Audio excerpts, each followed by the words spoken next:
Well, good evening, everyone, and welcome to this County of Brant Official Plan virtual town hall meeting. And thank you so very much for taking time out of your busy schedules to join us. I know that there are a lot of things that compete for your time and your attention and your interest in the new official plan initiative, and of course in the ongoing success and vibrancy of your community and of the county as a whole is much appreciated. I do a fair bit of this kind of work, and it's my personal belief that people who, like yourselves, who take time out of your busy personal and professional lives to contribute constructively to matters of civic and societal interest are always most deserving of our collective gratitude and respect. So thank you again for joining us, and I look forward, as I'm sure to you, to a productive session. For those of you whom I've not yet met, my name is Glenn Pache. I'm the head of a firm called GLPI. It's my pleasure to serve as the independent facilitator for the meeting. Again, it might be important for you to know that I am not an employee of the county, nor am I an employee of any of the planning consultants who've been retained to assist with the new official plan, or OP for short. My role is simply to facilitate the session, and the only bias I bring to the meeting, if I can call it a bias, is toward achieving the best result for us all. And that's what I will set out to do. Now, I'll introduce a few others in a couple of minutes, but first let's talk about what we're up to tonight. You'll hear more about this later, but really simply put, the County of Brant is creating a new official plan with a view to ensuring that it meets the needs of the community both today and for years to come. The initiative will also ensure that the official plan is aligned with provincial policies and that it updates the framework for future land use in the county. The OP initiative is addressing a variety of themes and topic areas, and tonight we're focused on building healthy and complete communities in the County of Brant. This is the second town hall. The first took place on October 7th and covered the topic of managing growth and development in the County of Brant. And by the way, the county has prepared discussion papers on both growth management and building healthy and complete communities, and they're available on the county's official plan website. And for those of you who may not be familiar with it, it is www.brant.ca/new official plan. Again, if you were trying to write that down, it's www.brant.ca/new official plan. Discussion papers on various other topics will be rolled out in the coming weeks. And the discussion papers are really important in that they outline and explore key issues and topics on which the county's OP will focus. So I very much encourage you to review them as they become available. Now, we have a number of objectives for our session this evening, and they're reflected in the session agenda, which is as follows, and we'll put it up on screen for you now. We're obviously in the opening remarks component. Again, if we could put the agenda on screen, that would be terrific. We're in the opening remarks component right now. In a moment, I'll provide a little bit of information about how you can participate in tonight's online meeting, and I'll cover a few housekeeping items. I'll then invite Mayor David Bailey to share some opening observations and additional context, and I'll introduce some of the team members that you'll be hearing from this evening. We'll then hear from County of Brant staff, who will share a presentation on the official plan initiative and more specifically on building healthy and complete communities in the county. This will include, beyond what's shown on the slide, a whole bunch of things: an introduction to the initiative, including a description of what an OP is, its role in the county, why the county creates one in the first place, a process timeline, all of that sort of stuff. There'll be an overview of the components of healthy and complete communities and some of the things that have been heard, that is some of the public sentiment about this topic. We'll hear about the relationship between the new OP and healthy and complete communities and some of the potential tools and policies to achieve the latter. We'll hear about some of the challenges and opportunities that need to be addressed, including such things as housing affordability and attainability. And we'll hear about the mix of themes and topics that contribute to healthy and complete communities and the interrelationship really between the various issues. The team will also touch on the importance of protecting what is valued in the county and on a variety of issues, from the natural environment to economic development and prosperity to transportation and infrastructure and a whole bunch of other things. At the end of the presentation segment, we'll be addressing questions of fact or clarification about the topic, and County of Brant staff will address as many of those as there is time for this evening. We'll also outline the range of opportunities outside of this session that are available to you for providing comments and ideas, and we'll talk about next steps. Now, it's really important to remember that we are early in the process.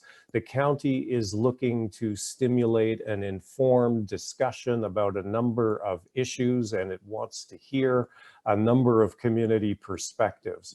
The county recognizes the importance of understanding different points of view and, of course, harnessing the best ideas from wherever they may come.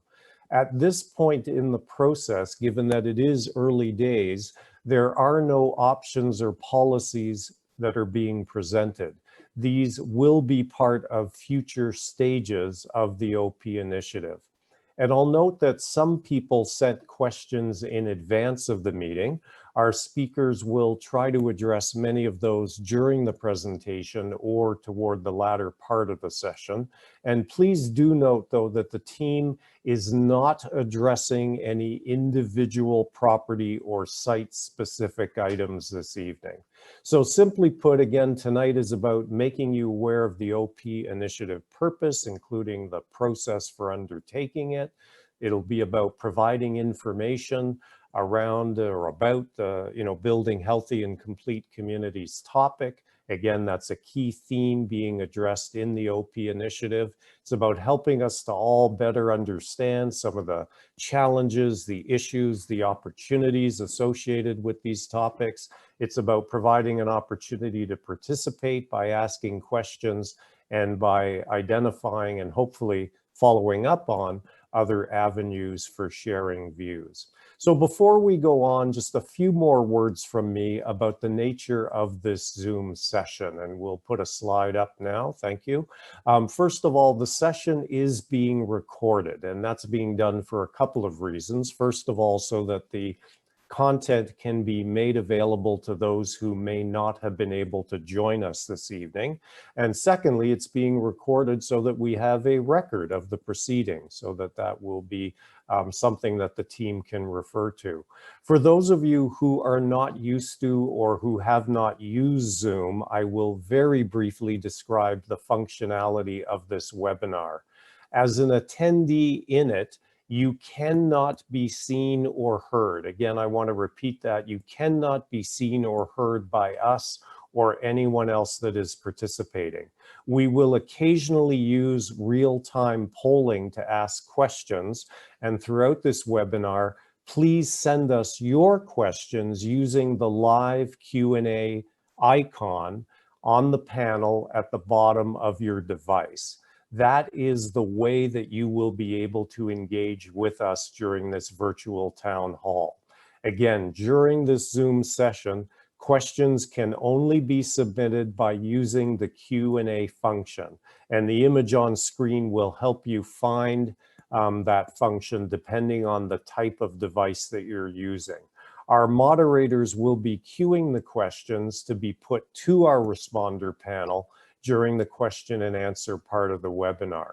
You can adjust the size of the presentation screen and the speaker screen by sliding the toggle between both screens to your preferred size. If you have any technical issues, please write to us using the Q&A icon, or you could email us directly at officialplan@brant.ca. Again, that's officialplan@brant.ca.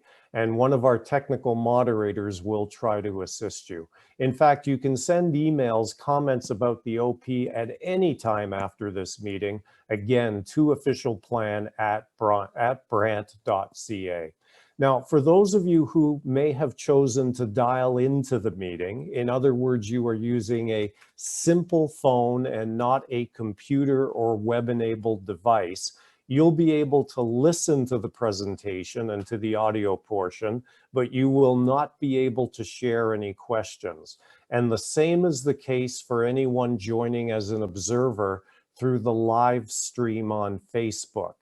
So if you're following the presentation using a hard copy of it, or if you've got a non-active Zoom version that's been provided to you as a PDF or that's on the county's website, the presenters will periodically reference slide numbers so that you can follow along and know where we are in the presentation.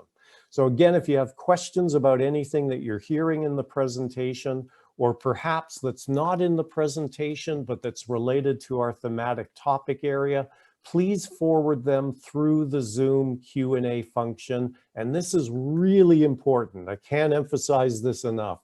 Forward them as they occur to you. Don't wait until the end of the session. Staff will be monitoring and consolidating the questions and forwarding them to me. So the earlier you get them in, the better. If due to time constraints, your question is not addressed this evening, be assured that it will be considered in the County of Brant's staff documentation of questions and comments received as part of the initiative. And more information will be forthcoming and posted online. So we have a number of staff who are monitoring the Q&A function. They'll be taking some comprehensive notes, and we'll look forward to capturing whatever comments and questions you share this evening. Now, I know that we have a number of our esteemed elected officials joining us. I won't name them all. I will, though, thank them all for attending and for the interest in our topic. I do, though, want to specifically invite Mayor David Bailey to share some observations and additional context. Mayor Bailey, please go ahead, sir. Well, thank you, Glenn. And first of all, let me thank you for being available for us this evening. You've never disappointed.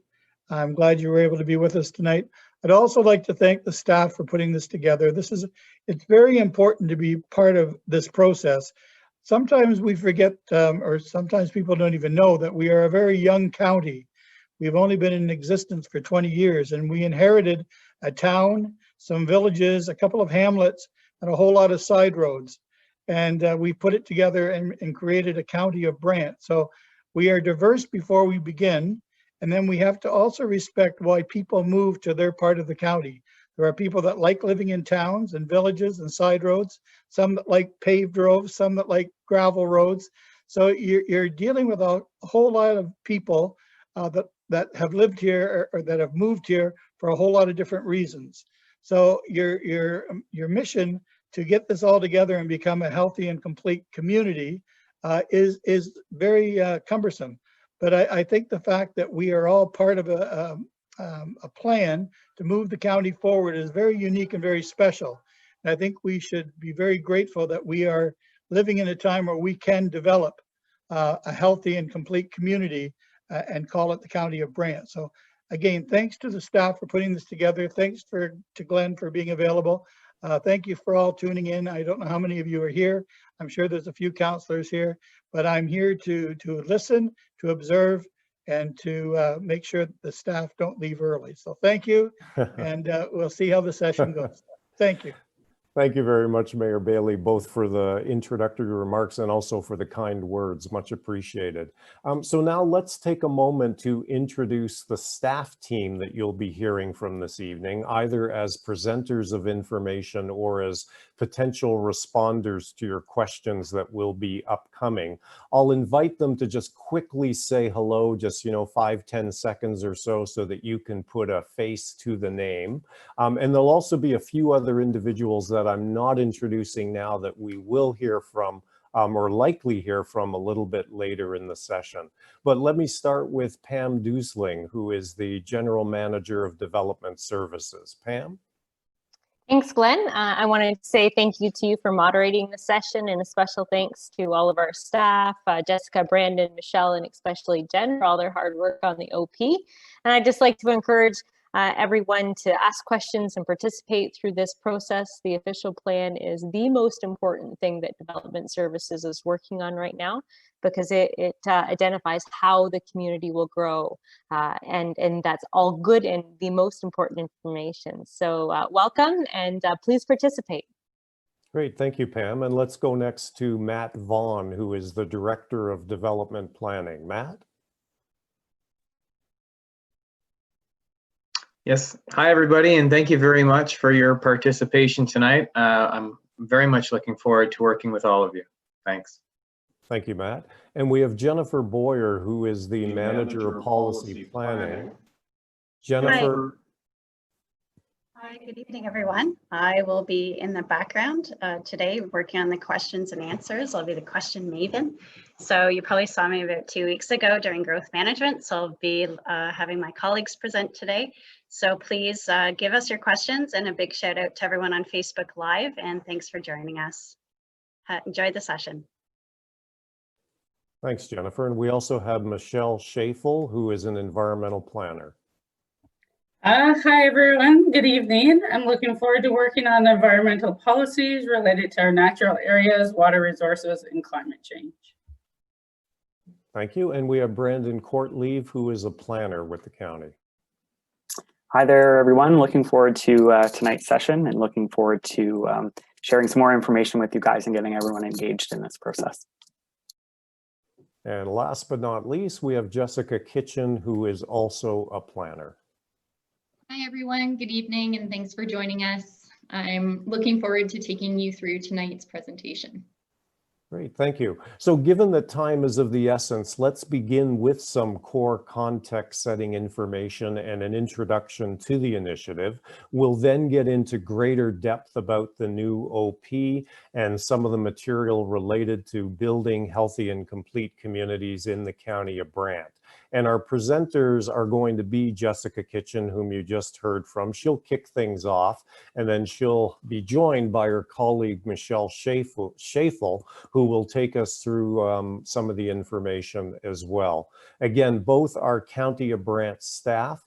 And as a reminder, as questions occur to you during the presentation, please share them through the Zoom Q&A function. Don't hold them to the end. Send them in as soon as you think of them. So I'll invite Jessica to start us off. Go ahead, please. Thank you, Glenn, and good evening, everyone. Thank you for joining us for our second virtual engagement session related to the official plan project. Our first event was held on October 7th and focused more on growth management. Tonight's event will look to focus on building healthy and complete communities. It will also touch on a number of other topics related to the official plan, such as protecting what we value, how we green, planning for infrastructure, transportation and mobility, and economic development and prosperity. So we'll also be providing a short overview during this event, as Glenn mentioned. We'll be looking to basically touch on what an official plan is and why this document is so important, what makes a community complete and healthy, and what we value and should work to protect. So why create a new official plan? An official plan is the foundation to control and determine how to protect what communities value. So we take the targets that the province gives us for growth, do an analysis on our situation in Brant, and then we work to develop Made in Brant policy framework that focuses on guiding our growth and managing our growth. So it's important to note that while the province gives us a few of the tools as well as building blocks and guides criteria that must be built into the official plan, we must also focus on having flexible implementation policies, as well as creating a plan that best reflects our community, our values, and our needs. Next slide. So creating an official plan is mandatory through the Planning Act. So that's why municipalities have to undertake the creation of an official plan. So it's important in order to implement development policies and objectives to guide growth, future development, as well as land use planning for the entire County of Brant. Our new official plan will look to the year 2051, and this is a guided implementing date by the Province of Ontario. It's not specific to the County of Brant. All municipalities in Ontario must look to guide growth as well as future development and community goals into 2051. So in order to accomplish planning to 2051, we've developed an ambitious timeline. Next slide. So our timeline consists of 5 phases, and currently we're within phase 2, which is our engagement process, which involves discussing policy themes and topics. So in the background, we also have a consultant working on our municipal comprehensive review, and this includes our growth management strategy, our residential and employment land needs, as well as our community structure and housing analysis. So we expect our new official plan to come before our council in December 2021. So that's just roughly about just a little over a year from now. And then we'll look to have the province adopt our new official plan in July 2022. And so it's important to note that the date of July 2022 is also a provincially stipulated date that must be met by all Ontario municipalities in order to conform to the growth plan. Next slide. So public engagement is a very, very important step in any Planning Act application, and especially when you're dealing with a project at the scale such as the new official plan project. So because it sets the stage for managing our growth as well as land use across the entire County of Brant, you can understand why it's so important that we engage with you. And we really are looking for any and all creative ideas, your great feedback, your comments, your questions. And we're looking for this not only tonight, but throughout the entire process. And so it's important that you engage with us, that you reach out, you connect with us. And in order to do that, you can use email, which is officialplan@brant.ca. You can also navigate to the landing page for the project, which is www.brant.ca/newofficialplan. Next slide. And so as part of the consultation strategy, county staff will engage the public. We'll also engage with stakeholders on policies tied to discussion topics, emerging trends, as well as important issues that we will need to look to address in the future. So we'll also be looking to engage closely with the Brant County Health Unit, as well as other healthcare stakeholders along the way and throughout the process. And this will just ensure that we are focusing on building healthy and complete communities that address both physical and mental health issues. So by having these topic discussions, we hope to achieve policy direction through our consultation and engagement process that will actually be incorporated into the new official plan and form the policy framework. So discussion papers on these themes and topics, as Glenn has previously mentioned, will be posted on the County of Brant landing page, again, www.brant.ca/newofficialplan. And you'll be able to navigate there. You'll see all of the topics for discussion, and there'll be different discussion papers, thematic glossies, surveys to complete, and also the email so that you can reach out and engage with any questions, ideas, or feedback. So how will our new official plan actually assist in building healthy and complete communities then? Next slide. So through the creation of the new official plan, the County of Brant has an opportunity to update long-term visions and planning policy framework that support quality of life and human health. So while the province has said that we must grow, and we know that we can't stop growth, what we actually can do and focus on is planning where it will go and how to manage it, shape how it happens, determine what values we need to protect and want to protect, as well as how to respond to climate change. We can also create policies and directions to protect valuable resources and assist in determining and deciding how we move through our communities, where we live and our ability to age in place, and development of employment opportunities. So with that, let's take a snapshot of what we've heard so far. Next slide. So up on the slide in front of you, you'll notice a little thought cloud there, and there's some key words and phrases which comprise the thought cloud. So it's important to note that these key words and phrases were literally taken from the survey that was released weeks ago in advance of growth management and was still available throughout the weeks of engagement for that topic. And I believe it's still available now on our website too. And alongside that to the left, you'll see some comments and some feedback. And these were actually taken from the growth management engagement session that happened on October 7th. So as you can see, we are listening and we do want your feedback. We need your feedback. It is an essential component of this process. And along the way, you'll be asked to engage with us again through surveys, through thematic topic discussions. There will be many more meetings to come and many more chances to become engaged if this is your first opportunity this evening. So even at the end of tonight's event, we will work to redirect you back to a survey regarding building healthy and complete communities. And we just ask that you take a couple moments of your time to provide your feedback. When communities are built to facilitate healthy lifestyles, they can meet the day-to-day needs of people throughout all stages of life. The County of Brant is preparing a new official plan which includes long-term policies that will guide our growth and promote health, wellness, and equitable access to services. Tell us what a healthy and complete community is to you. Is enhancing community heritage and local culture important? Do you want easy access to services, community amenities, and places of employment? What mix of housing types, ownership styles, and affordability are important? Do you want a walkable community? Is having access to green space and the natural environment important to you? Engage with us, participate in the online survey, and visit the website. Visit brant.ca/new official plan.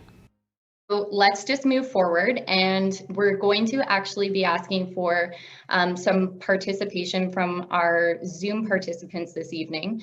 And it's going to be through interactive polls with different questions relating to all of our different topics that we will be touching on throughout the presentation this evening. So our first poll, which is going to launch right in front of you there, we're going to be asking our Zoom participants what best describes your connection with the County of Brant. And so we're going to allow for about 30 seconds for you to complete the poll, and then we're going to share the results live this evening. And for our viewers via Facebook this evening and our listeners via phone, I will read out what the options are for each poll. So again, for this poll, the connections with the County of Brant would be either resident, business owner, resident and business owner, developer, or I love visiting the County of Brant, but currently I am not a resident, nor a business owner or developer. And so we'll just allow for a few more seconds here for Zoom participants to get their answers in. And while we wait for the results, if you did miss the previous growth management session, we have posted the video and it is available on our Planning and Development Facebook page, and you can view it at your convenience. Okay, so we have the results here. So it looks like we have a majority of our Zoom participants have said that they live and work in the County of Brant. We also have a few Zoom participants that live in the County of Brant, work in the County of Brant, a couple developers with us this evening, and some that love to visit but are not a resident, a developer, or a business owner yet anyway. So now that we have a better understanding of our official plan and why it's important to talk about and develop a complete community, let's see what complete communities actually are. So a healthy and complete community maintains public safety and ensures that the actions and use of land and resources are sustainable so that the community can support future generations to come. So these aren't plans that only address the next 1 year, 3 years, or 5 years. These are generational plans. So it's important to have an official plan that sets out policies which include and work to incorporate important elements such as vibrant public spaces, equitable and flexible housing choices, forms of transportation that are alternative to the vehicle, a wide range of employment options to support the local economy, access to local food sources, and ensuring that these are secured, compact community design that reduces greenhouse gases, works to reduce climate change, and addresses the impacts of climate change. So what policies does our new official plan need to have in order to build healthy and complete communities? Next slide. So the growth plan includes measures to encourage the development of complete communities. For example, these are items that the County of Brant will need to work to address, and they are directing development to urban and rural settlement areas, development and growth with a mix of uses such as residential, employment, commercial, recreational, etc. Build in a compact manner that occupies less land and therefore requires less use of infrastructure, and builds on the infrastructure that we already have in place. Intensify through redevelopment by locating growth into built-up areas. Achieve a minimum density target of people living and working in new development areas, and these are typically referred to as designated greenfield areas. Protecting land used primarily for employment from being converted to non-employment uses, and this would typically be a request received to convert employment lands to residential. So what does a complete community look like then? Next slide. So we've touched on a few of the elements which typically comprise a complete community and are very important. So things like access to local food, shops, employment opportunities, but complete communities also work to include complete streets, including landscaping, spaces for active transportation, pedestrian transportation, as well as vehicular transportation. And so basically, when you look at a design and how to implement building healthy and complete communities, this can happen in a number of ways in different formats. And sometimes that's through infill and redevelopment policies, plans of new subdivision, neighborhood retrofits, or sometimes through capital projects that the county will initiate. Next slide. So we need to plan for every level of our communities, from the infrastructure placement to the width of our sidewalks and our streets, to the placement of houses and shops and connections to neighboring areas. The rendering on the slide provides an illustration and calls out some of the main components of a complete community, and it lists a number of different elements that are important and very recognizable, I'm sure. So items such as heritage conservation, planning for infrastructure, parks and recreational facilities, education and public services, housing options. So a complete community is a community which meets the day-to-day needs of residents and provides an equitable, accessible, and sustainable lifestyle. So having a better understanding of what makes a complete community, let's take a couple of polls. Next slide. So this time we are looking for our Zoom participants to answer our next question, which is, when considering complete communities, where would you most like to see these policies applied? And so again, we'll give about 30 seconds for each of our Zoom participants to complete the poll, and then we will look to share the results live with you.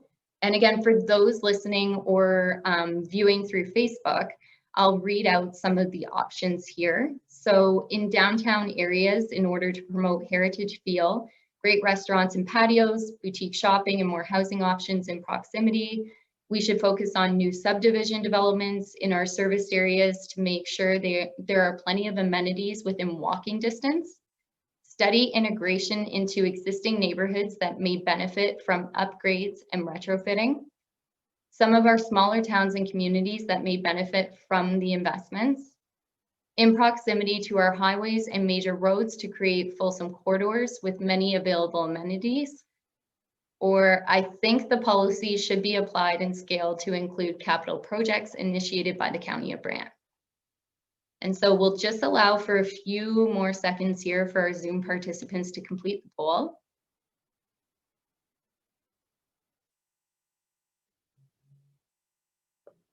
Okay, wow. So the majority of our Zoom participants this evening have said that these policies should be applied to new subdivision developments. We need to make sure our service areas have plenty of amenities and within walking distance. Most people were kind of evenly distributed to downtown areas, existing neighborhoods, small towns and communities. And then there were also some responses that said through capital projects, which would be initiated by the County of Brant. So based on this feedback and building on our live engagement through Zoom this evening, we'd like to ask the follow-up question of what is the most important component of a healthy and complete community to you? So next slide. So you'll see the poll pop up in front of you, and it is important to note that sometimes some of these questions will have a number of different responses. So there should be a sliding scroll on the side of the poll as well, which you can toggle down and hopefully see all of the options available to you. And for those at home, again, while we wait for our Zoom participants to complete the poll, I'll go ahead and read some of the options out to you. So active transportation networks for walking and cycling, access to fresh, nutritious, and affordable food, access to green spaces, appropriate mix of jobs, local stores and services, a full range of housing and transportation options, public service facilities, and all of the above. And so we'll give another few minutes and we'll just look to see what our Zoom participants have chosen.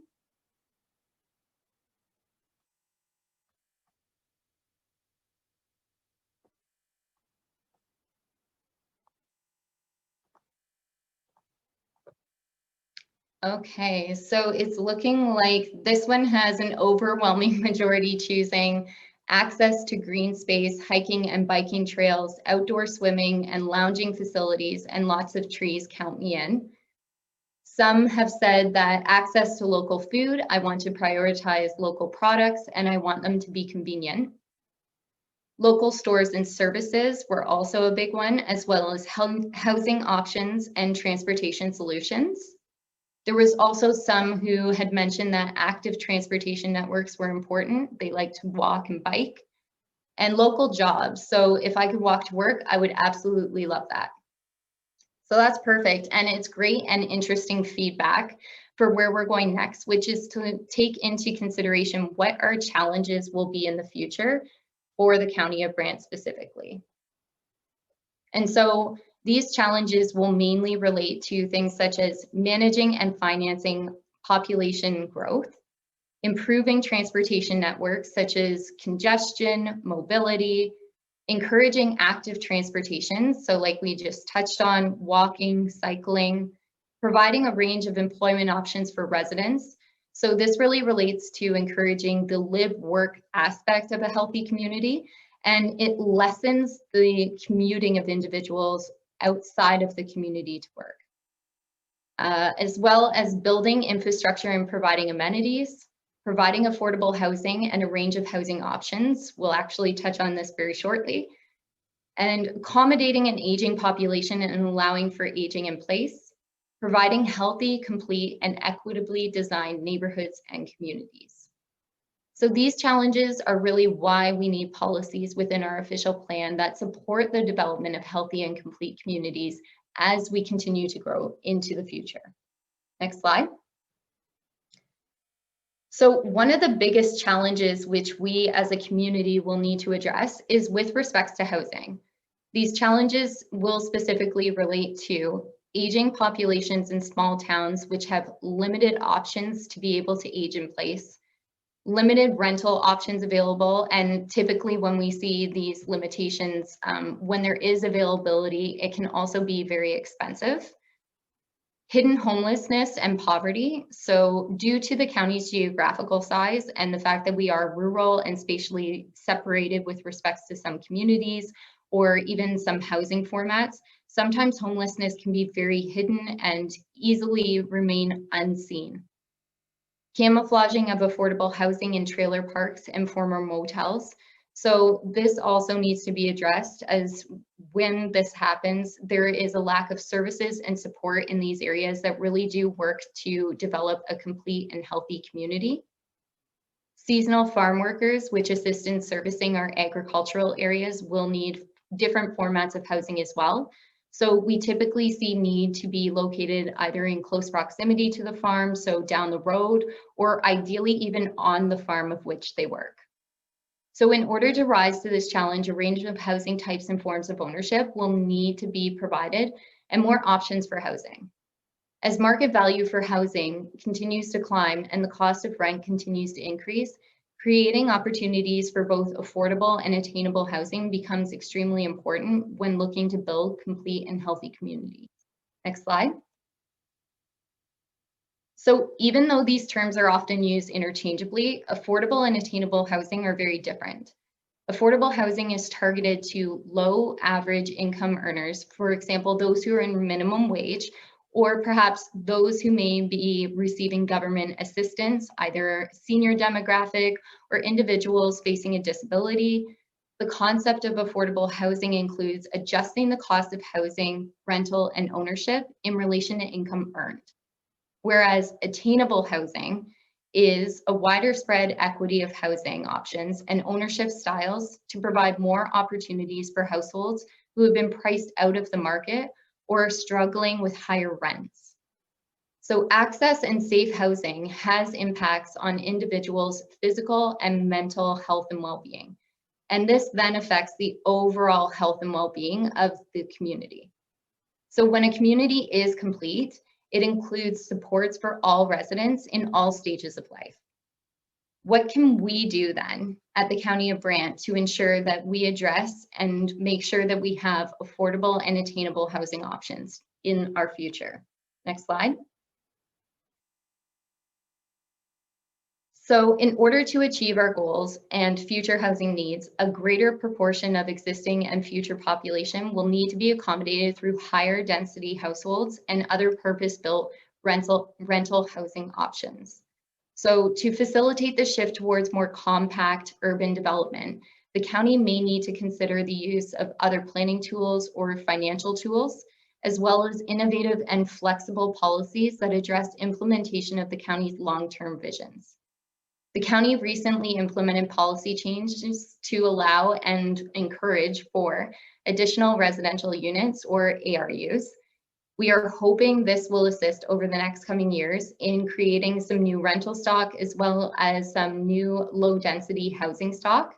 So this is also a great example of what we just touched on of incorporating flexible implementation guidelines within municipal documents and policies such as a municipal zoning bylaw in order to address and potentially assist in meeting some of our challenges, which are current and will continue in the future. And so we recognize this is a small step in creating and building healthy and complete communities, but it is a small step in the right direction. And so with the topic of housing in mind, I'm going to suggest that we do another poll with our Zoom participants. And so our question this evening is, what type of housing would you prefer to live in? And so our Zoom participants will take around 30 seconds to complete the poll. And for those of you at home, I can read the selection again. So What type of housing would you prefer to live in? The options are mixed use building. So this is typically a residence above a first floor commercial, townhouse or semi-detached house, low-rise apartment, which is typically 4 stories or lower in height, high-rise apartment, which is typically 5 stories or higher in height, single detached house in an urban area, large residential lot in the country, or a farmhouse on an agricultural property. And so we'll just give a few more seconds to see what our Zoom participants choose. And it's important to note as well that our viewers via Facebook, as well as our listeners via telephone, you can communicate with us if you have some feedback on any of the polls that we're doing live through Zoom this evening. Please do reach out and connect. Again, that is via email, officialplan@brant.ca. Okay. So, wow, okay, so an overwhelming amount of our Zoom participants chose the option of single detached houses in urban areas. I want my own lot and my own house, but don't need a huge backyard. There was another follow-up large amount of individuals this evening that chose large residential lots in the country. I want to be just outside of the hustle of the town, as well as some individuals who chose farmhouse on an agricultural property. I want a large piece of land that I can use for things like farming and hunting. And we had also some of our participants choose mixed use, townhouses or semi-detached homes, as well as low-rise apartments. So those are 4 stories or lower in height. So thank you for participating so far. And we have a great understanding now of what challenges as a county that we will need to meet, but how will we protect what we value? So achieving healthy and complete communities takes strong policies that incorporate a mix of housing, responsible infrastructure, employment areas, parks and nature, and connected active transportation networks. But we also need to protect what we value within our communities. So there's different tools in order for us to do this, and those are typically seen as secondary plans, cross-departmental collaboration, urban design guidelines, as well as heritage guidelines, tree preservation plans, and flexible zoning bylaws as well can all assist in implementation of policies within our official plan to better protect what we value. So with this in mind, I'll now invite Michelle Schafel, our environmental planner and policy team member, to help explain why protecting our natural features and resources is so important. Thank you, Jessica. A big part of achieving healthy and complete communities is determining what the community values. We've heard we must grow, but the county has a lot of flexibility in determining how this growth happens and what we want to protect. Community input is essential in creating policies that protect what we value. We've heard great feedback from the community in that we need to protect our water resources. We need to have access to and expand our green spaces. And we need to preserve the historical and agricultural character of the county. We will now move on to the next slide. As part of the official plan engagement process, we've heard a lot of great feedback from the community that we need better protection for our environment. Through the growth plan, the province has provided greater protection in our rural areas. A natural heritage system has been mapped by the province. Outside of settlement areas, for the most part, new development is not permitted within significant woodlands, fish habitat, or within any wetlands. In addition, a minimum buffer of 30 meters is required. However, within our settlement areas, the areas that are subject to development pressure, provincial policies do permit development. And the test of allowing development is demonstrating that there will be no negative impacts. But what does that mean? As part of creating a new official plan, we need to decide if the county should go beyond the minimum standard set by the province. We need to decide what features should be protected. Should we be protecting all of our urban forests? Should we be protecting individual trees as part of infill development? And determining what we want to protect, we need to determine what type of development should be permitted in these natural areas. For example, maybe an expansion to existing building is okay, facilities for trails and recreation. But should we be allowing large-scale development within our forests. Watershed planning is one of the many tools that the county can use to create sustainable, healthy communities. Next slide, please. As mineral aggregates and petroleum are contentious land issues, you may wonder why they're under protecting what we value. But they are essential to our everyday living. They provide us with gas and oil. They also provide us with much needed materials to construct buildings we live in, we shop in, the hospitals that we need, as well as roads and bridges. As these resources are limited in supply and location, the province has directed that they must be protected from uses that would hinder their extraction. An example of a use that might hinder the extraction is building a new subdivision over a primary aggregate reserve. Land use conflicts often arise when operations are proposed near sensitive land uses such as homes. One way to prevent land use conflicts is to avoid locating new homes adjacent to significant aggregate resources. As part of creating healthy communities, the county, as part of the official plan, can include policies on minimizing the social and environmental impacts of resource operations. Next slide, please. How we green is an important part of combating climate change. The county has already led many initiatives, such as Brant Renewable Energy, which conserves energy and water throughout the county. The county can also develop policies on incorporating green infrastructure as part of new development. Green infrastructure includes items such as street trees, urban forest gardens. They provide beautification and add to the character of communities. They also have the benefit of absorbing water where it falls. This reduces local flooding. As we're seeing more intense weather events, this is such an important factor to consider as new development is created. And as storms are becoming more intense, it's more important than ever to protect life and property from natural hazards by directing development away from flood-prone areas. Building healthy and complete communities that protect as well as grow our green spaces will be an important factor in combating climate change.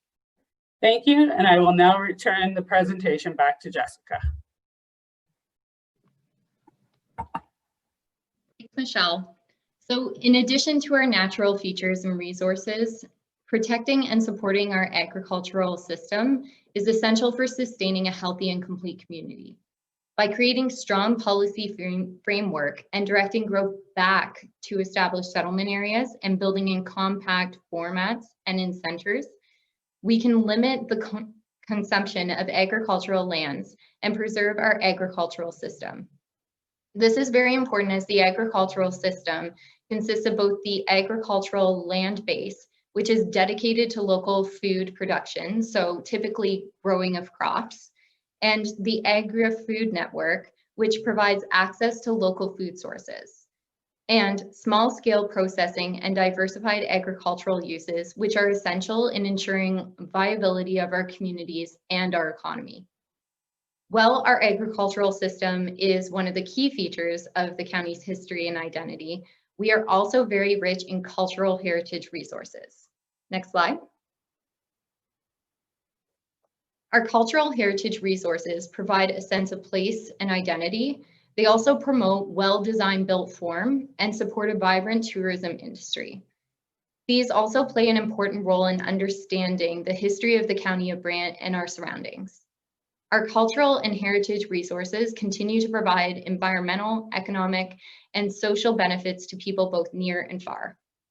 The importance of protecting these uniquely valuable resources can be reflected through the official plan and also incorporated within complete community design in ways that enhance the history and identity of the County of Brant. As mentioned, many of these valuable resources, which we will seek to protect through our new official plan, play an important role in the county's diverse economy as well. Next slide. Ensuring economic sustainability and viability of the County of Brant forms a large part of the new official plan project. As part of our municipal comprehensive review, the county is currently preparing an employment land needs analysis as well as an employment strategy. A key objective of the employment strategy is to provide a long-term assessment of the county's designated commercial and employment land needs. And then this review is necessary to ensure that there is an adequate supply of non-residential lands to accommodate long-term demand and to also satisfy the county's employment objectives in the future.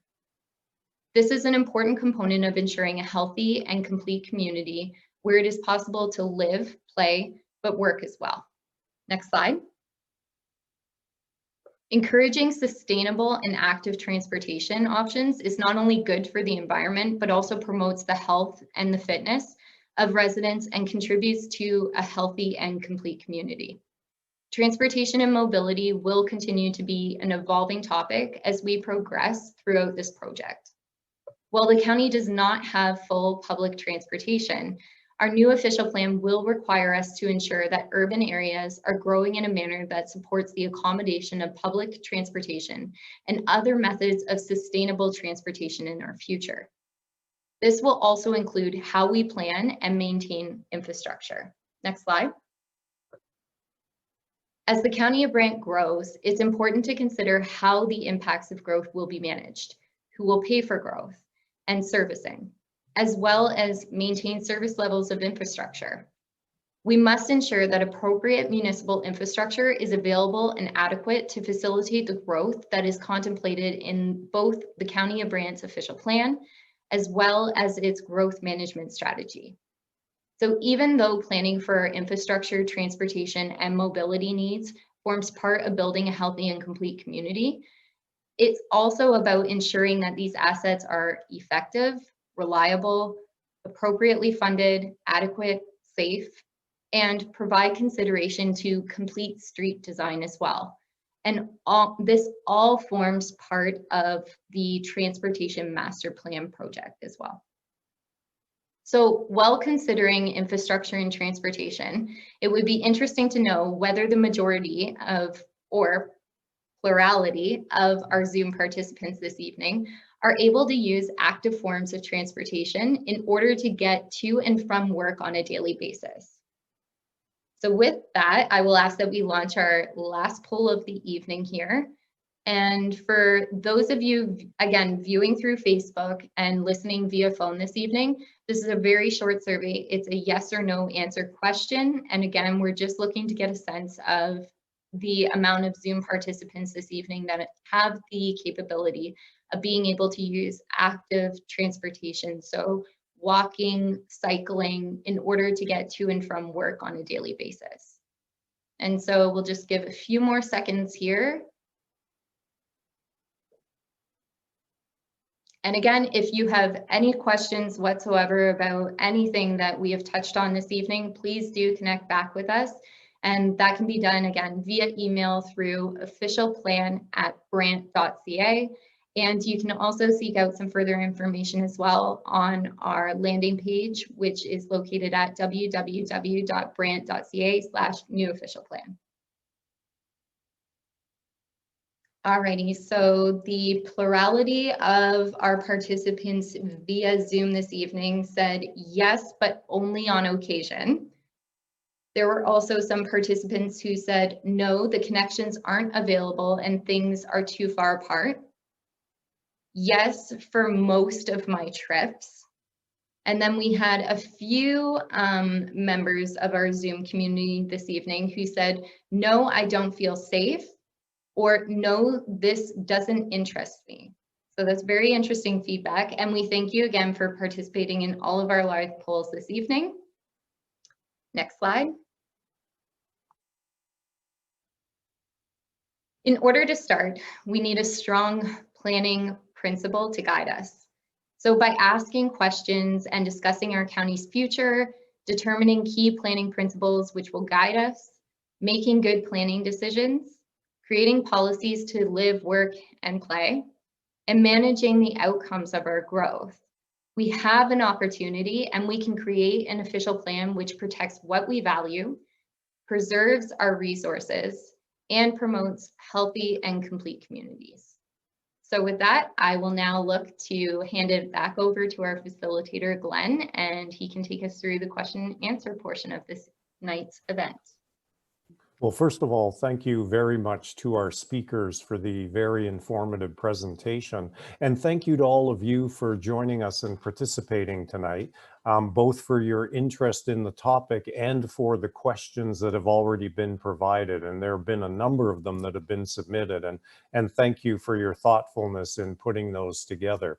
For those of you who may have joined us in progress, and I know that's at least a few of you, you've been listening to County of Brant planning staff as they've taken us through some core information and some polling questions. But as Jessica mentioned, let's move to your questions now. And as the questions have been submitted, staff have been reviewing them with a view to identifying those that are similar in nature and to addressing any duplication. And in some cases, they've been consolidating multiple questions into a single one. So please don't worry if the question posed this evening doesn't exactly match the way you may have asked it. Again, staff may have been combining or consolidating certain questions together to create one more comprehensive one.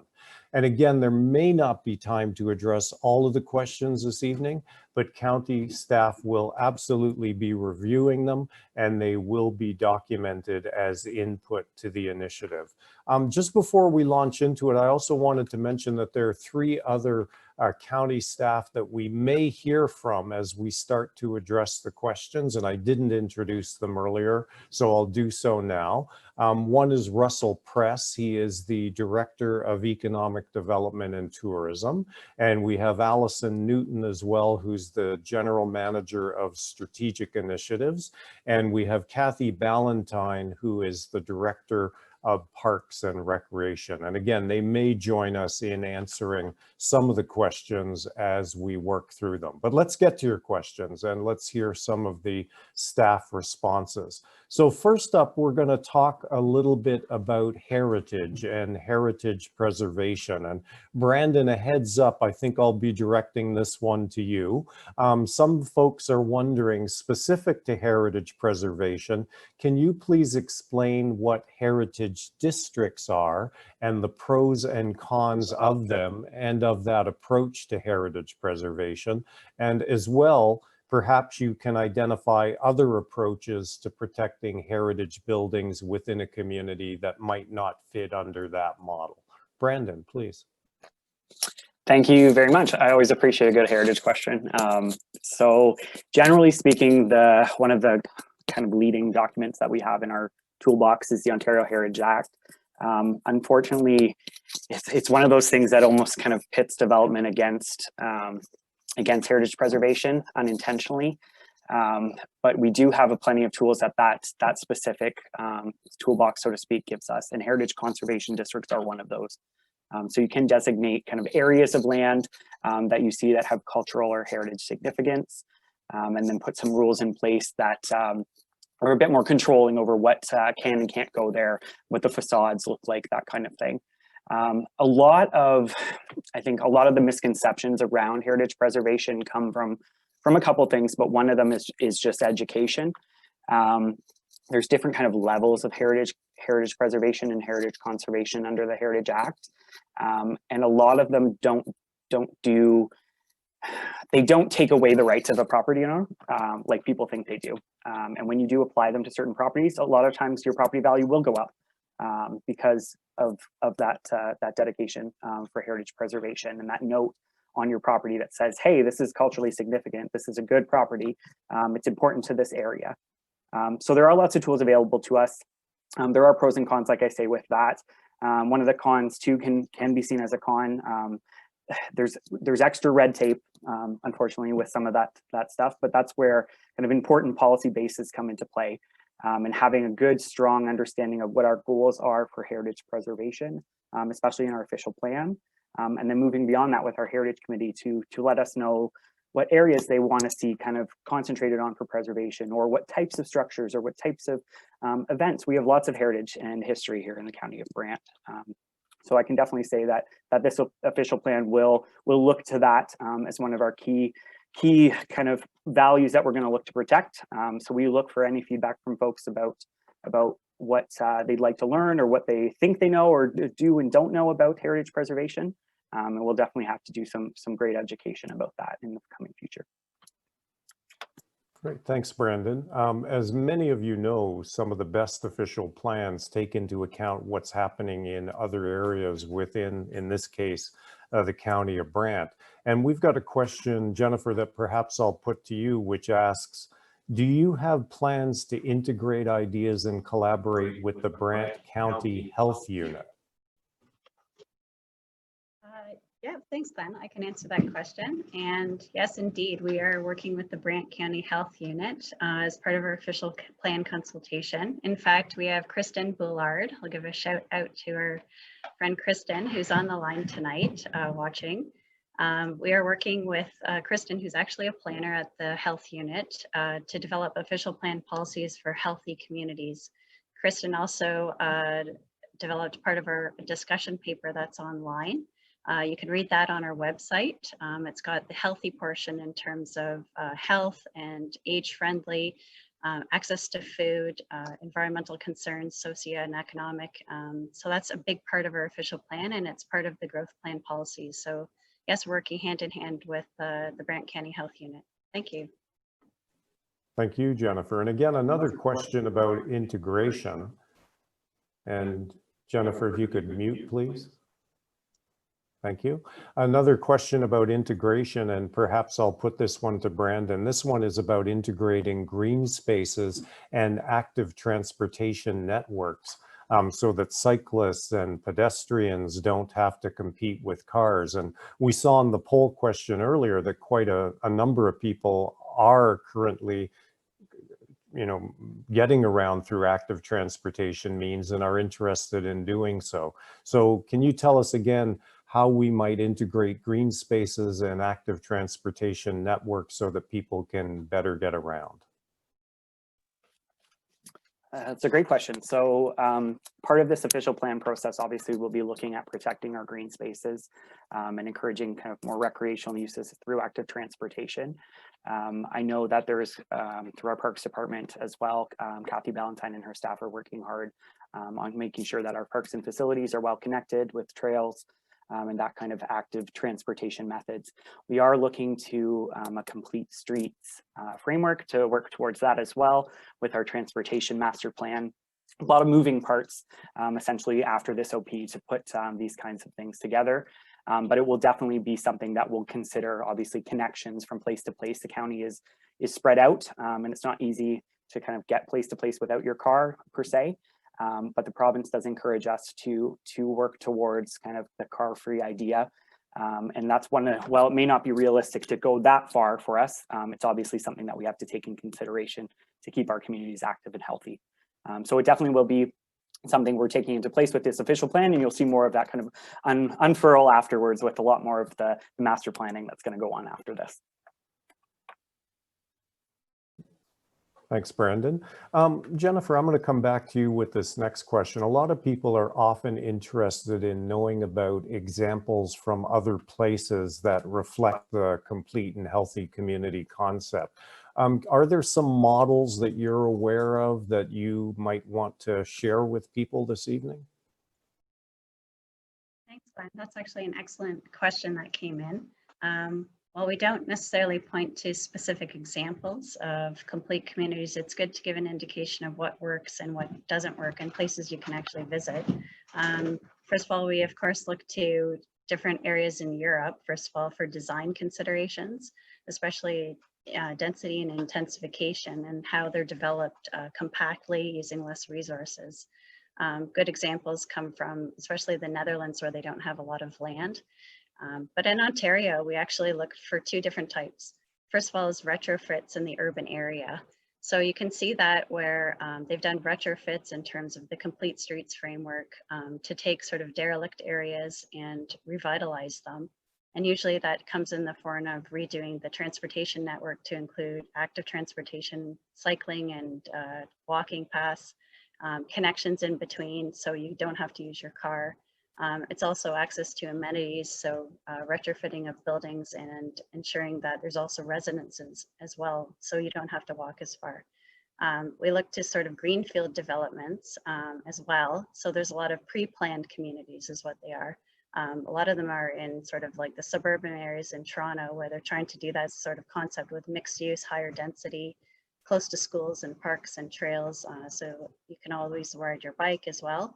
A lot of those are in sort of the suburbs of Toronto and Milton. London's actually a great example, Barrie, Orillia, also in the city of Ottawa.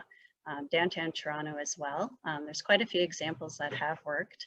And it also depends on the cost of the retrofit and the timing as well. But we do have a lot of examples we can look at. But that's a great question, and we'll have more examples in the future of what works. So thank you. Thank you, Jennifer. I feel like this early part of the Q&A has become kind of the Jennifer and Brandon show, because I think our next question goes back to Brandon on this one. Brandon, somebody is interested in knowing when new areas are developed, and this is related to heritage that we were talking about earlier. When new areas are developed, how can we ensure heritage structures, which are green and affordable structures, are retained in those new development areas? So what can be done to make sure that that's the case?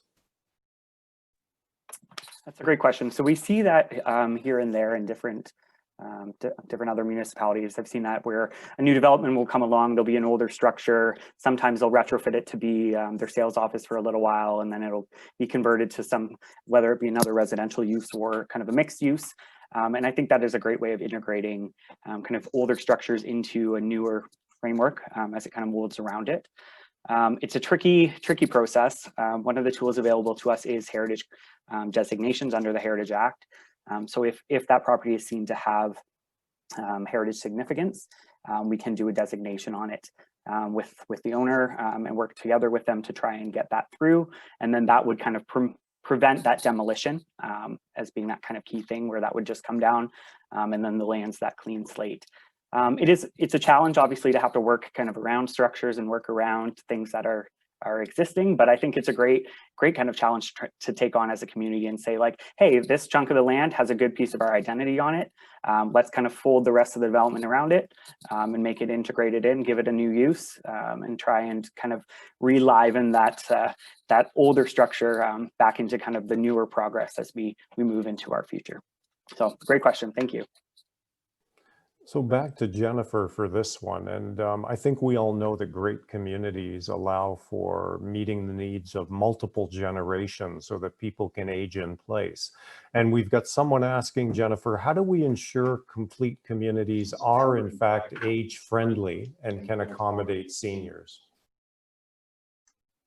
Thanks, Glenn. That's a great question.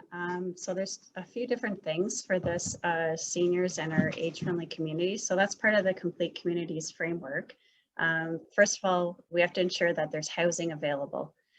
So the biggest thing is, especially in our smaller areas, is that so seniors have a place to live, and that's talking about the housing typology. So either building retirement homes or sort of community care facilities.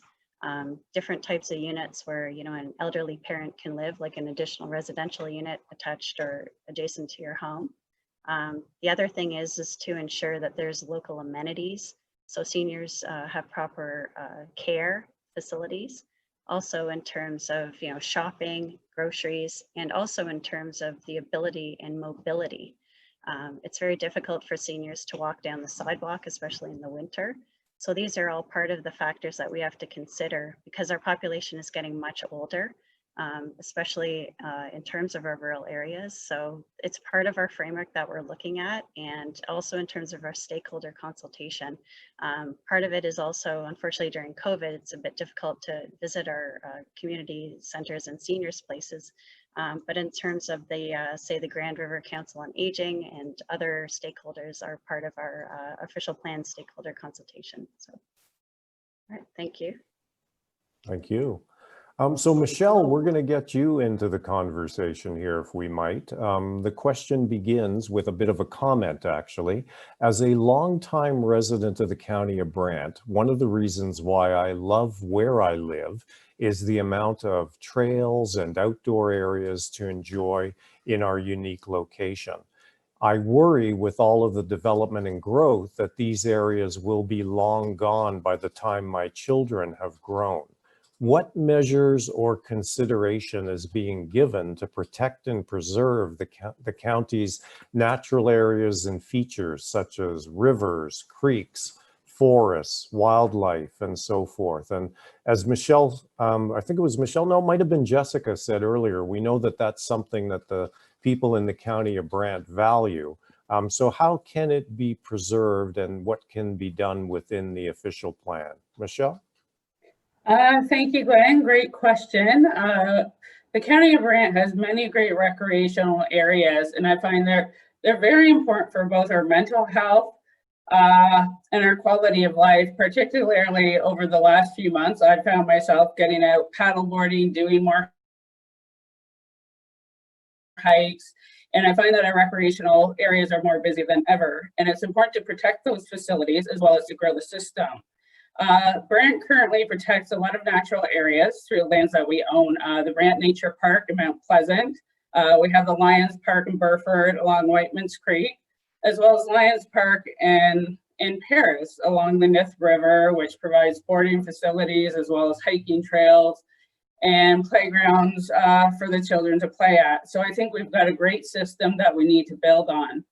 As part of the development process, we do seek to protect significant resources such as our forests, our wetlands, the areas next to rivers that are subject to flooding. And as part of the development process, those lands are usually dedicated to the county. And that provides the opportunity for the permanent protection of these areas. It also allows compatible recreation in terms of expanding our trail system, providing active transportation that we've heard of, and just providing that quality of life that the residents are seeking. As part of the new official plan, we will map a natural heritage system, a water resource system, and create policies to protect those resources. Thank you.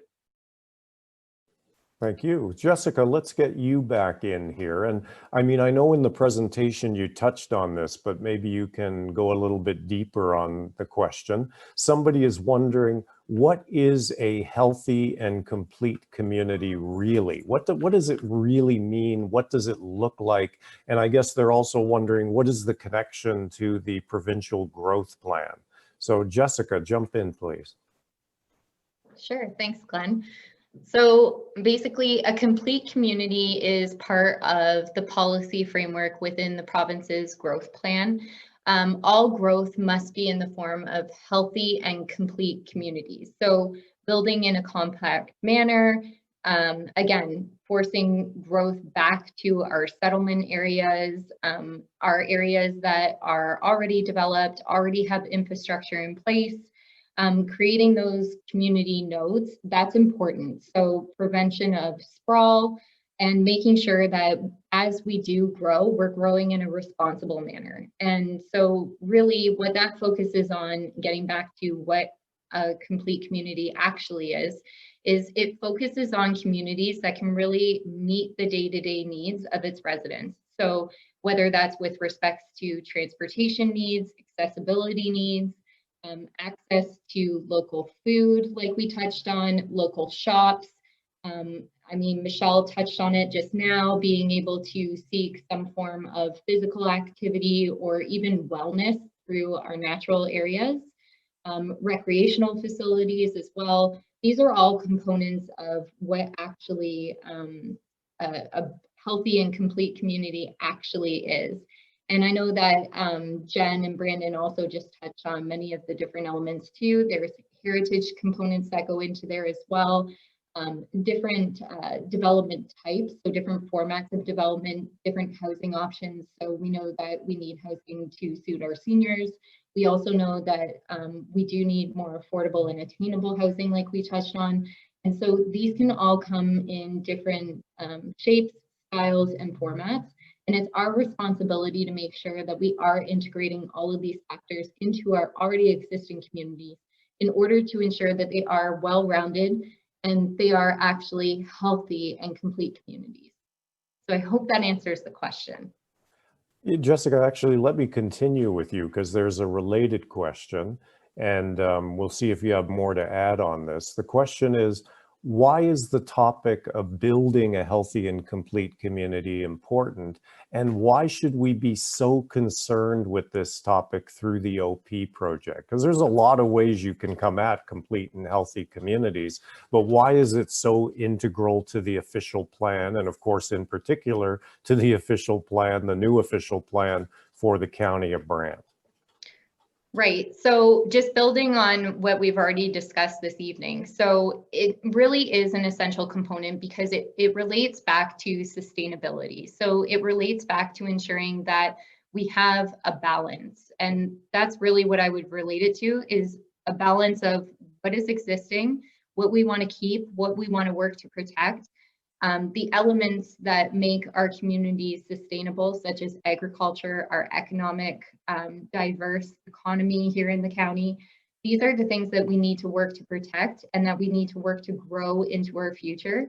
And we know that these assist our communities in becoming long-sustaining communities. And then in with that, we also need to ensure that all of the elements that we spoke about this evening are incorporated back into these communities to ensure that, again, they are suiting the needs and the values of all of our residents. And we know that each of our communities in the county can be very different and very unique from one another. And so that's why we really do need these engagement sessions, and we need feedback and great ideas and creativity, because every single community or rural hamlet or our more urban communities are very unique and very different from one another. And it takes a lot of ideas and creativity to ensure that they are built sustainably and that they have viability and that they will be able to sustain the amount of growth that we will see coming in the future. So I hope that, again, answers the question. Thank you very much. And Michelle, you probably imagined that this question was coming. We hear a lot about climate change, and in fact, there is a question that's being asked as follows. What is the county doing currently, and what will we do in the future to address the issue of climate change? So, and I guess as well, people are wondering what the connection is between that and the official plan. All right, thank you, Glenn. I think the county's been a great leader when it comes to climate change. In November 2019, County Council confirmed its commitment to combat climate change in joining many municipalities throughout Ontario. But not only have we declared our commitment, we've also created lots of action items to address climate change. As I referred to in my presentation, we've got Brant Renewable Energy, and this is an enterprise created by the County of Brant to conserve water and solar energy. And we work with a lot of residents, we educate the public, and the county has been a leader in providing solar energy at many of our facilities, such as the Burford Arena and the Brant Sports Complex. We're also undertaking the Paris flood risk mitigation strategy for downtown Paris, and this is an area that is subject to intense flooding due to the Grand River and the Nith River. So a lot of the structures are outdated, so the strategy looks at what are the issues and how can we fix that so that we're not seeing such flooding and that it's not impacting existing buildings. We've also created a plan called the Downtown Master Plan, and it looks at downtown Paris once again, and how can we add beautification in terms of adding street trees, green roofs that enhance the downtown core, as well as absorbing that rainwater when we do see those intense storms. So these are all great initiatives when it comes to combating climate change. The county can always, there's always more you can do to combat climate change and build on what you are doing. Through the site plan and the development process, we can look at incorporating green natural areas into the development. A lot of municipalities have design guidelines. So for energy and water conservation, they have standards. Some of them are voluntary and some of them are mandatory. It all depends on the type of development. So the county could look at developing guidelines to encourage conservation. As part of the official plan, we can set policies in terms of water conservation, energy conservation, and just just retaining street trees. I know a lot of the provincial direction looks at protecting our forests, but what about individual mature trees? And if we are removing those, what is the impact on development? So our official plan is certainly a great tool in deciding what we need to protect to, I guess, provide clean air and water as part of climate change. Thank you. Thank you, Michelle. So I know a couple of weeks ago when we did the town hall on growth management, there was some discussion about infrastructure and making sure that infrastructure kept pace with change and so forth. We have a question about water and sewer capacity. More specifically, the question is, how are the water and sewer capacities for Brant being taken into account in the official plan development process? And Jennifer, maybe you're best to tackle that one for us. Thanks, Glenn. Yeah, I can answer that question. So as Glenn said, about 2 weeks ago, we talked about growth management, and part of that, it's all coordinated with complete communities and infrastructure planning. So part of it is we need to have infrastructure to have complete communities, and that includes our retrofits for active transportation, our complete streets. It's also to ensure that we have additional density and intensification. So I talked about those examples earlier of some really good sort of complete communities in either greenfield areas that are new subdivisions or retrofits in urban areas. Most of that's really done when you redo the infrastructure. So a county or a municipality looks at sort of a financial plan to move forward, and they look at sort of retrofitting the water and sewer in that area, and they can sort of tweak the way that things are done. So the county is actually looking at some more mixed use in developed areas, especially in the settlement areas like in Paris and St. George. And usually this is all tied into our infrastructure. Our official plan team is working hand in hand with our operations group, and that includes the transportation master plan and also our master servicing plans as well for Paris, St. George, Cairnsville, and Burford area. And those were touched upon in the slides that Jessica mentioned. So it's all part of our framework, and we're working on that as part of our official plan, and it includes the complete communities framework. So thanks, Glenn. Thank you. As I think everybody knows, heritage preservation isn't just about built heritage, it can also be about natural heritage. And this next question gets at that. And Michelle, perhaps I'll ask you to speak to it. The question more specifically is, how can we encourage the protection of natural heritage lands and waterways and wildlife corridors and so forth, in particular in the rural areas? So what can be done in that regard through the new official plan? Thank you, Glenn. Through the official plan engagement, as well as through, I am working on updating the tree conservation bylaw. We've heard a lot of great feedback from the community. And part of that is the county leading by way of example, so that we are managing our forests, that we're going out and actively doing good forestry practices on our own lands, that we're taking care of our boulevard trees, invasive species. We've also received a lot of requests about tree planting programs. Some municipalities have goals such as double the tree canopy, or they have a few days a year where they give out trees. And that's some of the feedback, I think, and just perhaps having staff that can provide stewardship role and providing advice to the community. I also believe in terms of protecting our resources, it's important to have clear policies. So a strong tree protection bylaw that looks at good forestry practices where we're preventing clear cutting of our forests. If it is happening, that we're seeing replacement trees, as well as through the official plan, and saying where is development appropriate and what do we want to see protected. And I think those two measures would go a long way towards protecting our natural areas. Thanks.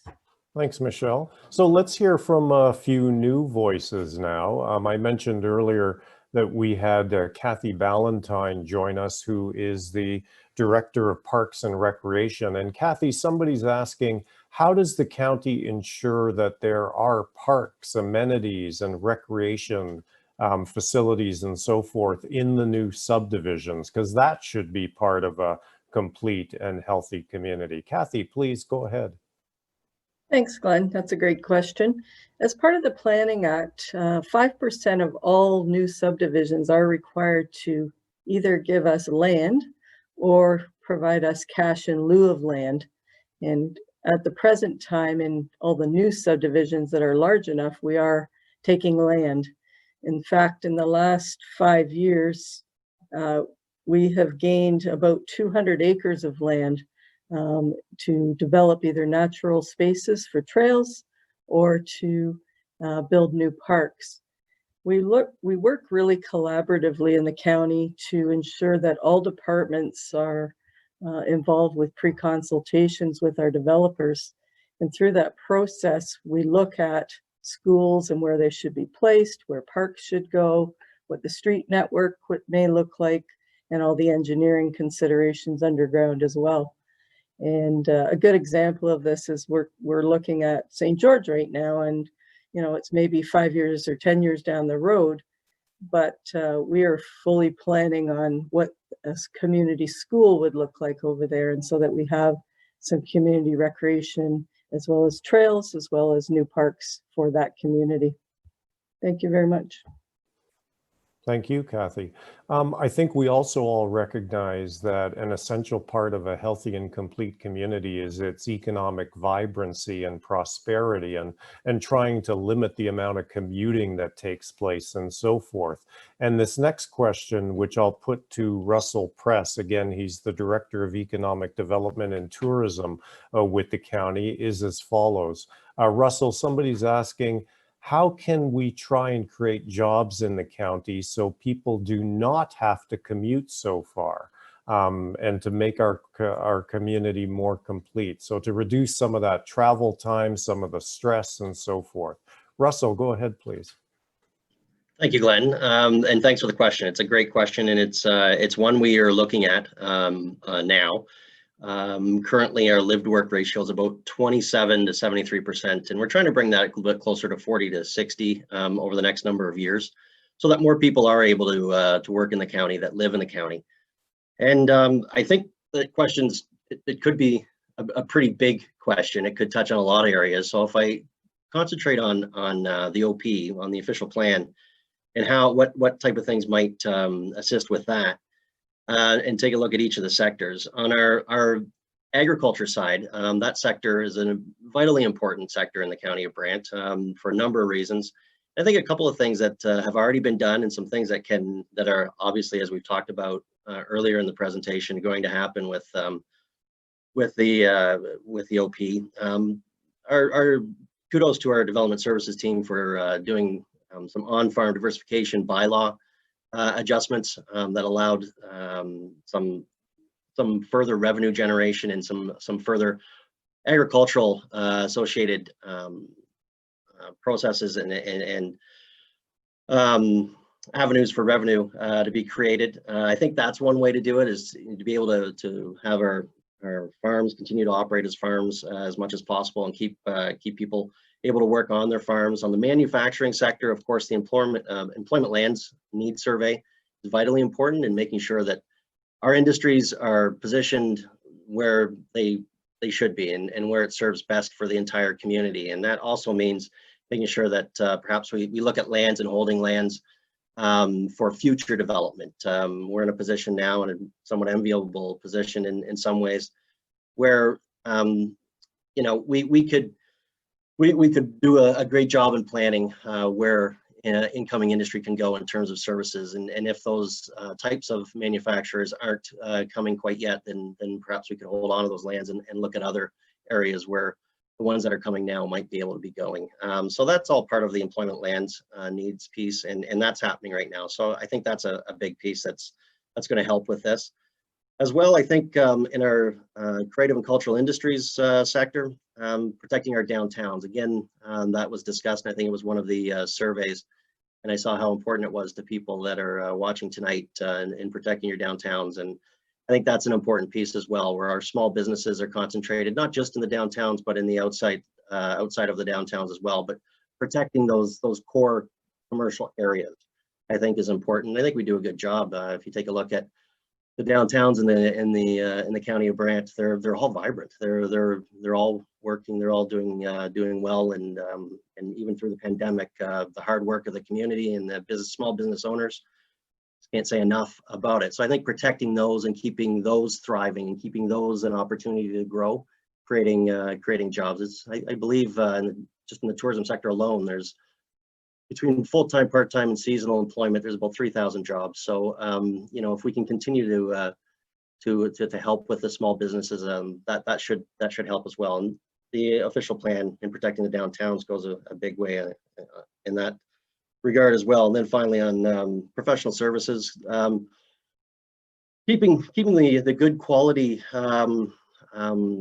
educated folks in the community and making sure that there's positions there that are in the professional services and they can remain in the community and afford homes. I think, you know, that's important as well. We talked about attainable housing and being able to keep people in this great community to be able to work here is a big piece as well. So they're all interconnected, and the official plan goes a long way in tying that together, and it's going to be vitally important for sure.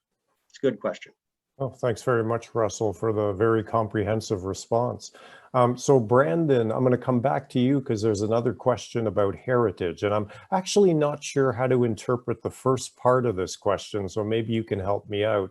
The question says, where is our heritage register? And I don't know if that means where is it physically or where is it at in terms of the status. And then the second question is, how do we protect heritage buildings in the rural areas? So I'm not sure, how are you interpreting the first part of that? Where is our heritage register? I suppose it could go either way. I'll interpret it as asking kind of the status of the project. So that is an ongoing project of our Heritage Committee, is to get kind of an inventory together, a register. It's one of the tools available to us under the Heritage Act, the Ontario Heritage Act. It's more of a management tool. It's not really a heritage protection tool, but I like to compare it to a flag. It essentially puts a flag on the properties or buildings or whatever it is, the cultural value, something of cultural value, puts a flag on it, and then the only thing that it kind of puts forward for people is that they have to give us a little more notice if they want to do a demolition. That's the only kind of thing that the inventory does for us. So while it is a tool that the Heritage Committee's been working on, it's also maybe not the best one for us to be pursuing if we're looking for some stronger heritage consideration. Just like this question is asked about rural areas, we can put some of these rural houses or old farmhouses and that on our heritage inventory, but it doesn't necessarily grant them the type of protection people might be looking for. There are ways to kind of go up to that designation stage. So that's kind of the stage up from that flag. You put, that's all through the municipal bylaw that enacts those kind of protections on that structure. And you can do that in rural areas, urban areas, it doesn't matter.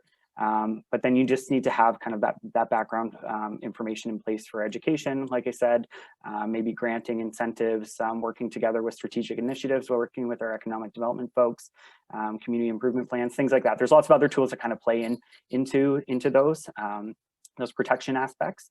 But the question about the heritage inventory is great. I'm hoping to see that kind of continue to move forward. There's lots and lots of properties in the county of Brant. So we've had students come on board in the summer and kind of wander around and try and take note of what is older, what looks cool, what's architectural features are around. So it definitely is a work in progress, and I'm excited to see that kind of continue to move forward. Thanks, Brandon. So we were going to go up until 9 o'clock tonight, and we're still looking to do that. So let's see if we can get at least another maybe 5, 6, 7 questions in, because we want to have a little bit of time to talk about next steps and where things go from here and to draw things formally to a close.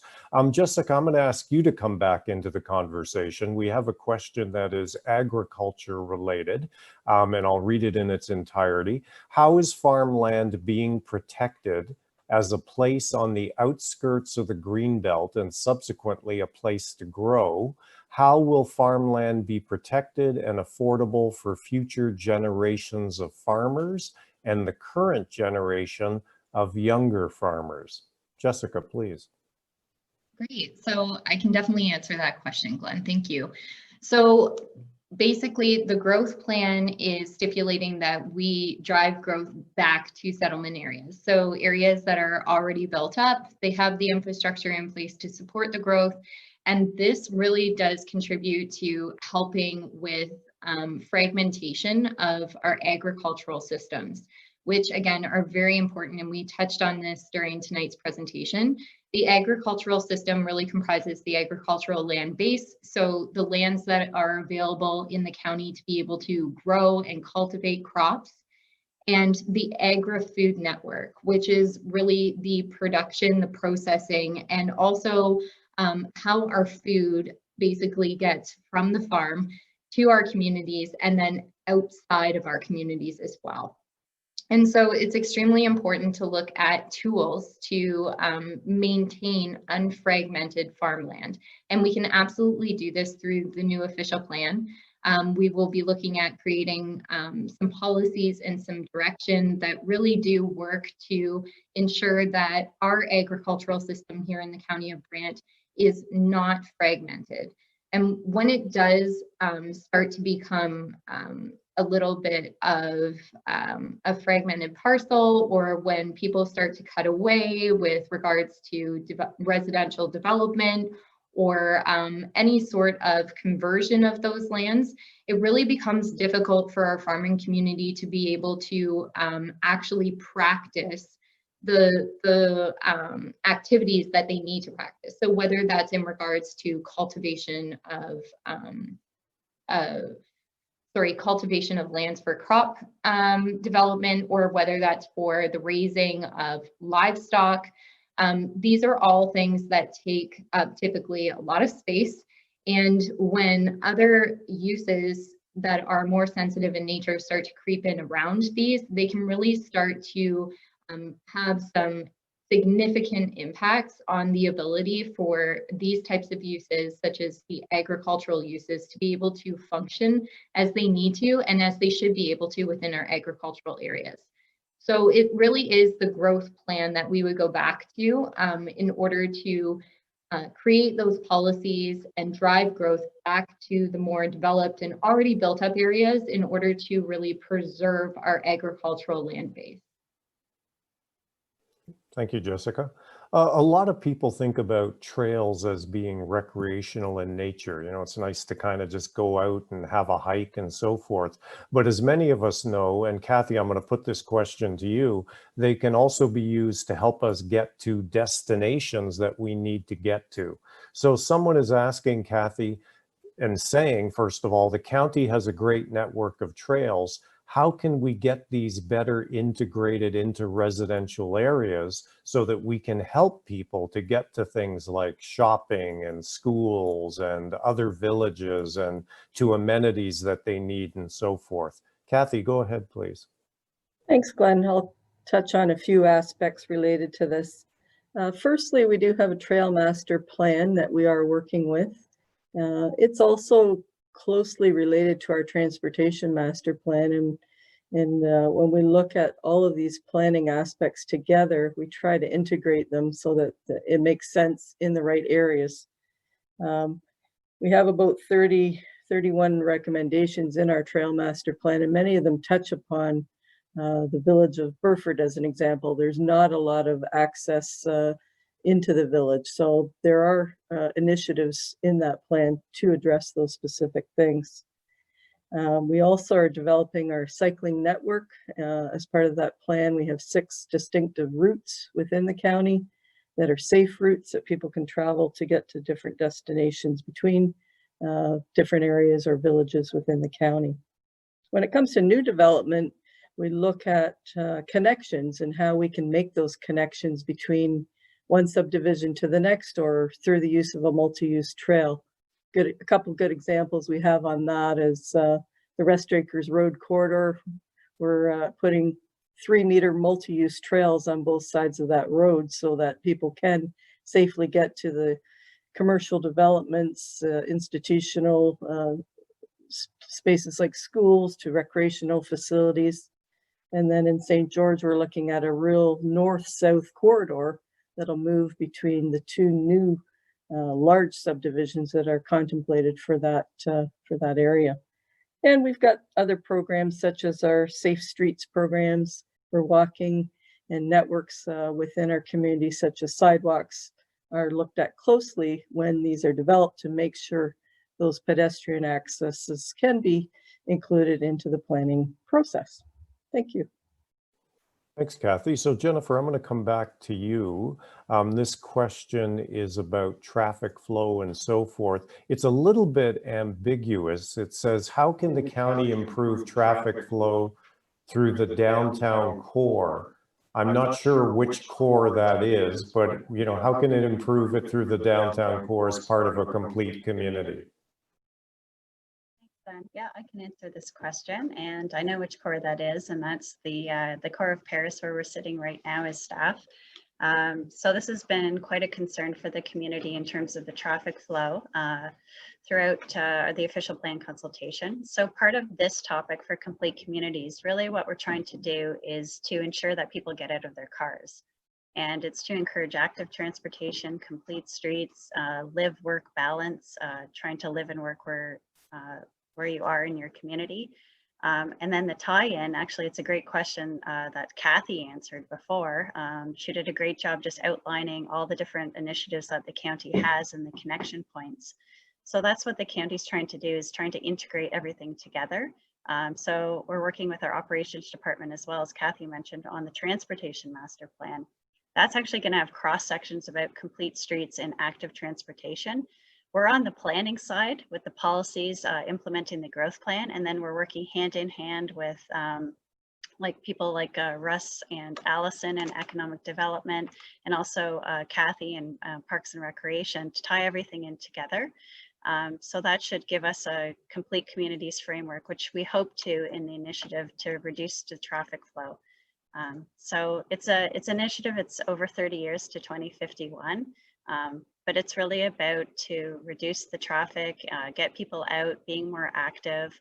And then the transportation master plan is looking at also a joint transportation plan between Brantford. We're working with Metrolinx, Go Transit, and also the Ministry of Transportation as well for long-term projections. So thank you, Glenn. Thank you. Let's see if we can shoehorn in a few more before we wrap up the Q&A portion of the evening. And Jessica, a couple of questions for you. I'll break them up into two to make it a little more manageable. The first one is, why is our agri-food network a concern? And maybe it's not a concern, maybe it's just an issue or area of opportunity, but please jump in. Sure. Thanks, Glenn. So just on the agri-food network, so it may not be a concern so much as a viability factor that needs to be considered through the new official plan. So it's a key component to sustainability of our community within the County of Brant. I mean, having the agri-food network as being, again, stable, unfragmented, having the ability to operate as it should within our agricultural areas is extremely important. It really is making the difference between things like food shortages, opportunity to shop local with respects to food, also just being able to produce your own food on farm. So I mean, having the ability to have the agri-food network as our staple component within the county means not having to, possibly pay higher prices for food in the future, not being able to have access to locally grown food. These are all concerns that we need to keep in mind. They're not necessarily active concerns, but they're definitely something that we need to keep in mind as we move forward within our process, and something that we definitely need to protect. So one more for you, Jessica, and it begins with a comment. Somebody has said, when I drive through the county of Brant, we seem to have tons of farms and places to grow and produce food. How can you accommodate new and/or young farmers that want to provide local food by farming? Sure. So another great question, and I love the agricultural theme this evening as well. So we do have a lot of undersized parcels in the County of Brant in our agricultural area. And so it can be difficult to cultivate, but where there is a will, there is a way. And the designations do allow for cultivation of the land. And within the county of Brant, I think it's also important to note as well that approximately 70% of our agricultural area has been classified as prime agricultural land. So that just speaks to our soils being classified as extremely supportive for crop cultivation. So in the event that a young farmer comes along and wants to cultivate on a property which it doesn't have a lot of room, we're actually implementing more policies, and we're working on them currently right now. And I think actually Russ Press brought this up this evening already and touched on it, but on-farm diversified uses. So in the instance that somebody maybe wants to continue to farm, it's a smaller parcel and they want to make sure that it's going to be viable for themselves, there is opportunity to look at possibly on-farm diversified uses, offsetting the cost of growing on a property while still being able to produce, retailing from the actual property itself to the general public. Again, that goes back to the general public and our residents and our communities being able to shop local, have local access to food, and not have to travel too far in order to do that. So we will consider more further policy framework to address this overall, but we are already actively working on some policy framework outside of the new official plan project in order to assist our agricultural community in having more uses which are flexible and more opportunities to diversify their land uses within the agricultural area. Thanks, Jessica. So Michelle, I'm going to give you the final question for the evening. Someone has begun by saying healthy forests are valuable and important to me. And then they go on to say, what is the county doing to protect areas of natural and scientific interest, or ANSIs, I guess, for short? So Michelle, jump in. What's happening in that regard? So I guess the first question is, what are areas, ANSIs, areas of life and natural scientific interest for most of our viewers on this? So they're areas that have been mapped and identified by the Ministry of Natural Resources. They're areas that have undergone intensive surveys and studies. They have lots of information on them, and they provide unique representations of, we've got life science areas, which are related to vegetation communities, wetlands. Pinehurst Lake is an example of a life science ANSI. There are also earth science ANSIs that are related more to geological features. So the Ministry of Natural Resources has identified and they've mapped these areas that do need to be protected.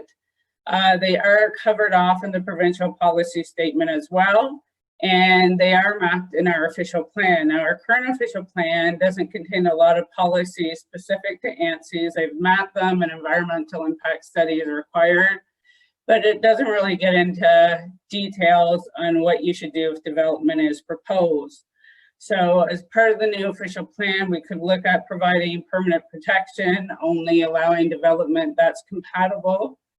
A lot of these areas are in rural areas, and as I spoke to the growth plan, and if they overlap with a forest, it would likely be a significant woodland as it overlaps with a life science ANSI, it would be deemed significant, and you likely wouldn't be allowed to develop it under the growth plan. So as part of any development proposal, we must ensure that it conforms to the growth plan. So for the most part, these ANSIs will continue to be protected through the policies in the growth plan, and it is something that we will need to look at as part of the new official plan. Thank you. Thank you, Michelle. And again, thank you to all of you who submitted questions this evening. Much appreciated. So as I mentioned, the session was scheduled to go until about 9 o'clock, and to be respectful of your time, we'll look to wrap things up shortly.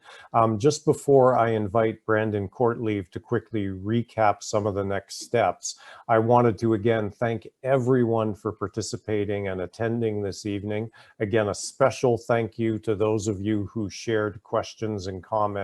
Greatly appreciated. I also wanted to thank all of our elected officials for joining us, and also again for their valued service to the community, which is greatly appreciated as well. It's been a pleasure from my point of view facilitating this session with such a thoughtful, knowledgeable, and articulate group. And again, thank you for the thoughtfulness that underlies many of the questions that we were addressing this evening. So over to Brandon to quickly recap next steps and where things go from here, including opportunities to be further engaged in the process and surveys and discussion papers and so forth. And then I'll come back to just quickly wrap things up. Brandon, over to you. Perfect. Thanks, Glenn. I'll just be quick with encouraging folks to engage. Again, as Glenn has said, thank you to everyone who's kind of dedicated 2 hours of their time this evening to us, to listen to us chat about some topics we're passionate about and you guys are passionate about as well. It's very important to get this official plan right. It will be a living document. If we don't get it right at first, we can always adjust stuff and change things as needed, but we really do need that foundation. And that's where you guys come in, is to engage with us. So just some things listed here on this last slide here. So the new official plan website, brant.ca/new official plan. It's kind of going to be the key hotspot for information. We also do have a mailing list, a virtual or digital mailing list that you can sign up for. If you go to brant.ca/planning projects, you'll see a number of the projects, the policy projects that we're undertaking.